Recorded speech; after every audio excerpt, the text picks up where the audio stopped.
स्थानिक निवडणुकांची घोषणा होताच भाजपाकडून जबाबदाऱ्यांचं वाटप करण्यात आलंय। तर शिंदेंच्या बालेकिल्ल्यामध्ये भाजपाकडून गणेश नाईकांना निवडणुकीची जबाबदारी देण्यात आली। तर बीडची जबाबदारी सुरेश धसांवर टाकण्यात आली आहे। तर बीडच्या निवडणूक प्रभारी म्हणून पंकजा मुंडेंना जबाबदारी जी आहे ती देण्यात आलेली आहे। तर ठाणे जिल्ह्यामध्ये आता गणेश नाईक जे आहेत ते निवडणूक प्रभारी असणार आहेत। तर बीडची जबाबदारी आता सुरेश धस आणि पंकजा मुंडेंवरती असणार आहे। सुरेश धस हे निवडणूक प्रमुख असतील तर पंकजा मुंडे या निवडणूक प्रभारी म्हणून भाजपासाठी तिथे काम करतील।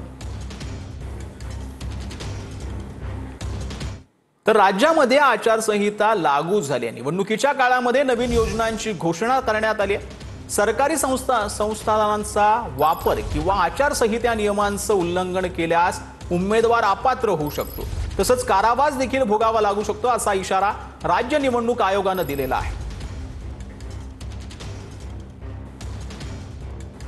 तर उमेदवार आणि राजकीय पक्षांनी कोणत्या नियमांचं पालन करायचंय तर धार्मिक ठिकाणांचा वापर प्रचारासाठी करता येणार नाही। धर्म, जात किंवा वैयक्तिक अपमानास्पद भाषा वापरणं निषिद्ध असणार आहे।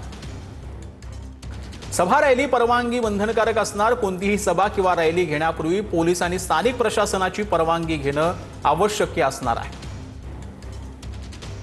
प्रचाराचा खर्चाचा हिशोब निवडणूक आयोगाकडे देणं बंधनकारक असणार आहे। मतदारांना पैसे भेटवस्तू देण्यास सक्त मनाई करण्यात आली आहे। सरकारी गाड्या, विमान, सरकारी अधिकाऱ्यांचा वापर प्रचारासाठी करता येणार नाही अशी देखील माहिती आता समोर येते। सरकारला नवीन योजना किंवा प्रकल्पांची घोषणा करता येत नाही असं देखील यावेळेला मार्गदर्शक सूचनांमध्ये देण्यात आलंय।